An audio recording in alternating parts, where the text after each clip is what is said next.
Hey, it's me. Hello, everyone. Anyone who's watching, hello. I can't believe that I'm actually filming this after resisting this idea for so long. If you have no idea what I'm talking about, basically I'm responding to the angry mob. Okay, maybe they're not angry, passionate. There is a group of people who like to make demands of me via the comment section. It happened with the Rubik's Cube, it happened with the playing cards, and it happened with the chess set, which I am now finally addressing. It's always the same thing, okay? Somebody comes up with a really ambitious art idea that they want to see me do, and they somehow get the mob to rally behind them and copy and paste this same demand over and over and over again, video after video, week after week after week, sometimes for months at a time, sometimes for years at a time, and it works. The first time I see the idea, I'm like, that is crazy. I can't do that. No, stop. But these situations never go away. And the more I see the comments, the more I think about it, and I'm like, would that be possible? And somehow, every time, I get to a point where I'm like, you know what? I will do it. What the mob wants from me this time is to create a custom chess set using my characters, because I have so many of them. I started considering this video a couple months ago when I was doing my shop with me video. I bought a couple chess sets in that video.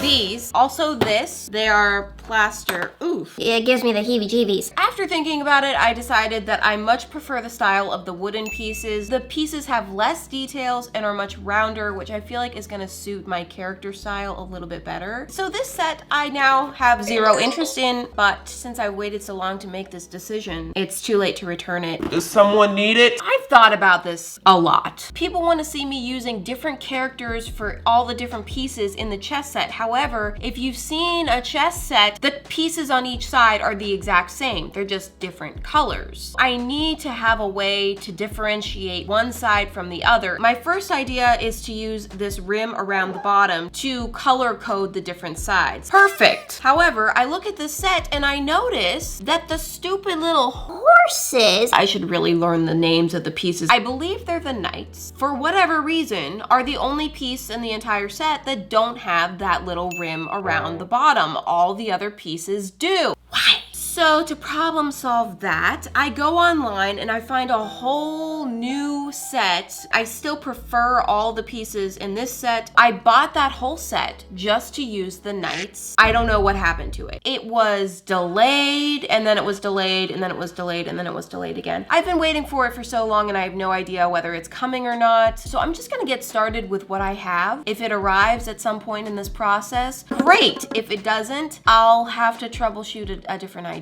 The other thing that I needed was the actual chessboard, because that came with a piece of paper. I had to buy another chess set. I definitely don't want to use the pieces that are in here, so I'll be clearing out the pieces in this and just using it for the board. That smells really good. Since I purchased 2 of the chess sets in my shop with me video, a lot of people were saying, I don't want to see you just paint on a chess set. I want to see you hand sculpt the pieces from scratch. do you want to hand sculpt this many pieces from scratch? Do you know how long that would take? I'm not even good at sculpting. It would take me months. Spoiler alert, I'm not gonna do that. However, I do see where they're coming from. So I will be sculpting onto them to customize them and to turn them into my characters in any creative way that I can come up with. I think I have some ideas of how I can do it. Obviously, I have a lot to do. Obviously, I should shut up and get to work. Let's get started. First, I'm gonna take my chess pieces and dump them all on the floor. I like to come up with my ideas on the floor. Right now I need a plan, and I'm actually going to use my character playing cards to get organized. Thank you, passionate mob. These are actually going to be very useful to help me match characters with different pieces. I started by separating my cards into groups. I realized I have a lot of cat characters, good amount of bears, blobs, some bean bodies, a few bunnies, and a bunch of randoms. No offense, guys. I set up my chess pieces, and this footage which is completely out of focus. Yeah, we're looking at the couch behind them. Good job, buddy. You're failing us so quickly. Ultimately, I have decided to make the ME chess set an epic battle of cats versus bunnies. The cats were really a no-brainer. I just have so many of those. For the other side, I could have gone bears, just wasn't feeling it. Could have gone blobs, but I don't think the blob shape would really work with chess pieces. They're just not the right physique. I'm going with bunnies. I don't have that many bunnies in my card set, but I know for a fact I do have a lot of bunny characters. I also want to find a way to include some of my classic non-cat bunny characters, so yeah, sprinkle those in, figure it out. Obviously, Shelly and Eustace are going to take the king and queen roles once again, and for the bunny side, it's going to be our favorite bunny power couple, Lemon and Lime, one of the world's most romantic romances, and for there, everyone else will just kind of fill in. For any of them that I didn't have a playing card for, I just wrote their name on a sticky note, and here's my master plan. This will make more sense as I go along. Moving to the next phase where I start sketching out my designs. This piece is the Eustace King. I want to give all of them much larger heads to make them a little more cutesy. I don't like characters with small heads. I also do want to add some little features to each piece. For instance, Eustace gets his ear and his ice cream cone. I came up with a sketch like this for just about every piece, but we're skipping all that. Grabbing my first two, and we're starting with Eustace again. You're leading this thing, man. I started with some air dry clay, popping that open. It's a fresh one. I love digging into a nice fresh block. I gotta create the larger head, so I rolled a nice round one and just tried to kind of shove it on top of the original head, but that didn't feel right. So then I tried kind of wrapping the clay around, forming it around the clay was not sticking to the wood at all. Okay, back to shoving. I want to keep the little crown on the head, so I'm trying to just like pop it through the top of the clay. Uh-oh, this is not working. The clay will not adhere to the wood, and I'm panicking. I'm in over my head here. I don't know what I'm doing. After I had a good cry, not really, just internal crying, I decided to try a different clay. I really wanted to use my higher quality clay for this, but since it's not sticking, we're going back to preschool. Popping some of that out and forming it on top of the chess piece. After a bit of smoothing and rolling, this clay actually sticks to the wood. Okay, this might actually work. Eustace, he's getting a big head. It's usually a bad thing, but in this case, it's what we want. Anyway, next, I went back to my other clay. I guess I was just determined to bring it in somehow. I used it to add some other little features like his little cat ear, the nice little ice cream cone, complete with waffle texture. Ooh, girl, you better be careful. Remember, we got 30 more of those to do. Finally, adding a tiny little cherry, and I even cut a tiny little piece of wire to act as the cherry stem. Oh, precious. Okay, there he is. There's King Eustace, but he's still got a long way to go. Next, I'm gonna work on his counterpart, Queen Shelly. I'm trying to make sure that their heads are roughly the same size. It ain't gonna be perfect, but this is proof I tried. Of course, Shelly needs her ear, her cupcake, and her strawberry, complete with the little seeds. Ooh, tiny details are so cute. Smooth all of that out, and both of these are done. Now for the rest of the cat kingdom. The catdom. The kitty king catdom. What? I don't know. On to the next piece, and this one is the bishop. Bishop?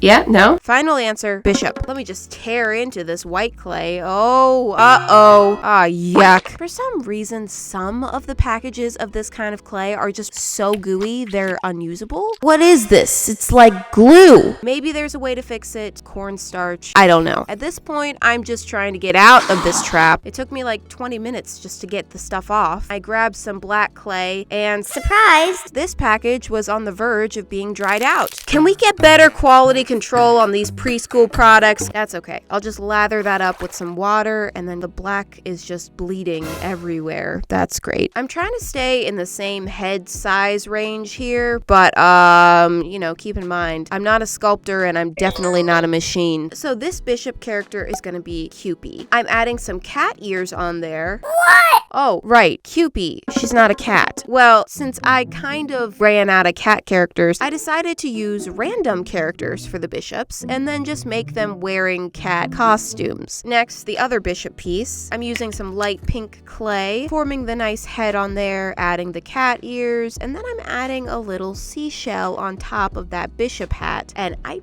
freaking had the worst time trying to sculpt this stupid microscopic seashell. It was the worst, okay? But this character needs a seashell because this is Celia Evangelina Diamethus. And what is she without her shell? She's nothing. No offense, Celia. And again, she'll be wearing a cat costume. Those are the two bishops for the cat army. Next, I decided to jump into the wonderful world of pawns. Oh my gosh, there are so many and I'm scared of them. For the pawns, I did want to keep them pretty simple and uniform. So each of them do get a new giant head and some cat ears. And in most cases, that's pretty much it. Opening some green clay. Oh, uh-oh. We got another sticky one. No, not again, please. How about this one? It's a beautiful color and uh-oh. It's completely dried out. Well, that's great. Let's move on to another one. Okay, finally. Putting together another little cat pawn. I feel like I'm getting this. I feel like I've gotten a system at this point. But then I've discovered a problem. Uh-oh. After some drying has taken place, I noticed that the two clays are not quite getting along. And it's creating some cracking. Of course. Luckily, I think I can fix the ones that I've already done. I just spilled an entire cup of water. Okay, excuse me. My bad. I decided to just stick to the fluffy clay only. I don't want to be dealing with too many dirty cracks. So this is the new look now. Here we go. Another one done and another one. Except this one is gonna get a little extra something. I'm adding two balls. There's no other way to say it because this one is Winifred and we need her frog eyes. Next, I'm making a complete mess. Oh my gosh, this clay. Someone rescue me from this torture.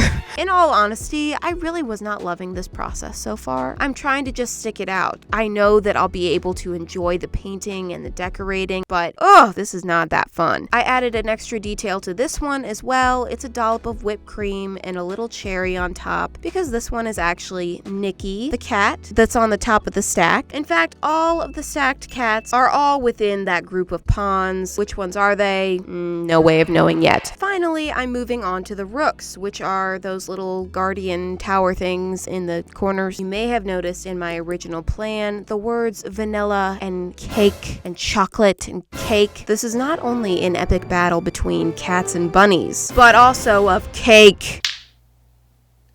It'll all make sense when you see it. For the Rooks, I'm gonna turn them into cakes. I'm just gonna pipe on a nice little whipped cream topping for these to make them look a little more like cakes. And so these pieces are the only pieces on the board that are not unique characters. 2 of them will be vanilla cakes and 2 of them will be chocolate cakes. And I'm moving on to the bunnies, starting with the pawns. We got 8 more of these. Oh gosh. These are gonna be much the same process, adding a new giant head and ears. But of course, instead, it's gonna be bunny ears now. Oh, they're cute. That's cute. So this is just a whole thing, man. It's just bunny head after bunny head, and oh geez, that black clay. Such a mess. I thought I was in the clear here. I thought I was rocking and rolling, but uh-oh, I've run into another problem. According to my plan, which yes, I've photographed and printed out, I've added Willie in twice to the bunny army. Who's Willie? You know Willie. No. He is just one guy, so we can't have this. Also, I spelled his name 2 different ways. So let's pick a spelling and replace the extra misspelled Willie. Back to sculpting, and I'm on a roll now. Here's another, and oh look, here comes one more. But this one's ears are going downward. Uh-oh. Okay, I gotta stop saying that now. This one happens to be Strawberry, who happens to have downward facing ears. Now, I know I wanted these to be uniform, but we value individuality here. Also, she will be keeping her bow. She'll need it for battle. Next bunny has got something real wonky going on. What is going on with her head? This is, of course, the bunny named Tilly, who thrives upside down. She's upside down always. However, I don't see how it's possible for her chest piece to be upside down. I tried to make it look like she's kind of in the process of turning upside down. So basically, she's got a crooked head. Moving on from the pawns to the bunny bishops. Once again, the bishop pieces are going to be in costume. So the bunny bishops are not actually bunnies. I actually really like the idea because 1, I'm kind of a sucker for costumes. I don't know if you noticed. 2, it allows me to use some of my most favorite characters who are not cats or bunnies. For instance, Georgie, who happens to be right here in my hands. Hi, Georgie. Next is Her Majesty, the Queen. Long live Queen Lemon. I wanted to keep the tiny little spike crown on her head since Shelly got to keep hers. But the only way to do that with Lemon's design was to actually remove it, which Jordan did for me. Everyone say thanks, Jordan. Adding the head on, then the ears on, then the classic bow, and then the little spike crown on the very top of that. She's looking royal. Then of course we have King Lime, who is a very interesting sort of king. I know no other king who wears a backwards baseball cap under his crown. Taking a little break from the pieces, I have my chessboard here, which I have completely emptied out. I'm gonna rip out the foam in there, and then there was this really sharp piece of something underneath. Look at me, I'm flabbergasted. Tossing all that junk, leaving behind some very unsightly glue. I tried to scrape that off and then decided to just quickly use some pink felt to cover it up. This was unnecessary, okay? This is literally the underside of the board. You're not gonna be able to see it. I didn't want to spend a whole lot of time doing this because I knew it was unnecessary, but at the same time, I did this. Is it that much better?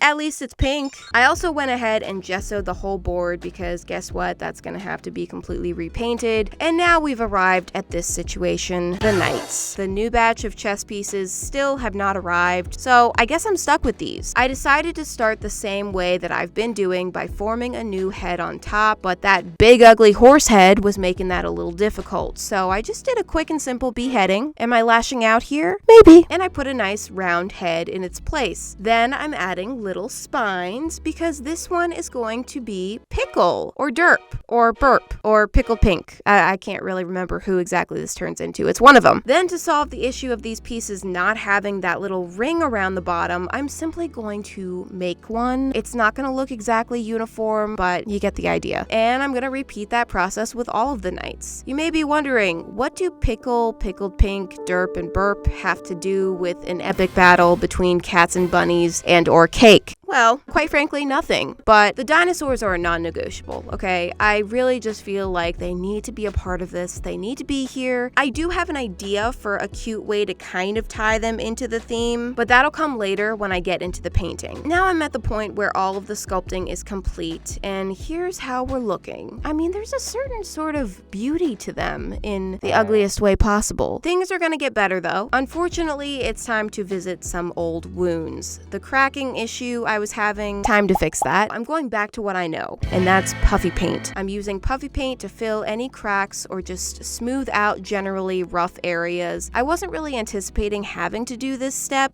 but I knew this whole process in general was going to be very time consuming, so might as well just accept it at this point. Since I'm taking the time to do this, I at least want to be happy with it in the end, so I'm trying not to take any shortcuts. Once I had made the repairs to any pieces that needed them, which ended up being pretty much all of them, I noticed a lot of dried clay that was stuck to the pieces, so I had to go ahead and sand all the pieces down to smooth all of that out. Just another step to this already very long process. Once that was all done, I'm finally going to gesso the pieces. This is where we are ditching all of the mismatched fluorescent colors of clay, and everyone's gonna be a nice uniform white. It's gonna give me such a nice fresh start for the paint job, and it was such a good feeling to cover all this chaos and have the sculpting complete. This alone was a whole thing. I mean, it's 32 pieces. Nothing is quick. So while I was gessoing, I had time to ponder. I decided that my royals were a little lacking, so I ordered these tiny little crown beads, and I decided to attach these little crowns to each of their heads. I wanted them to look more like kings and queens, and this is where we're landing for this week. Everything is so pure white. It's blinding. I hope you didn't expect to see this entire thing completed in one video. That would have been nuts. This was a lot to cram in one video. In reality, just getting to this point took several weeks. But finally, I've gotten to where the board and all the pieces are ready for paint. So I'm gonna pick this up next week, and hopefully we'll see this thing actually come to life. I hope you come back next week to see it. Please, please do. I don't want to be painting 32 chess pieces alone. Thank you so much for watching, and I'll see you next Friday. Bye.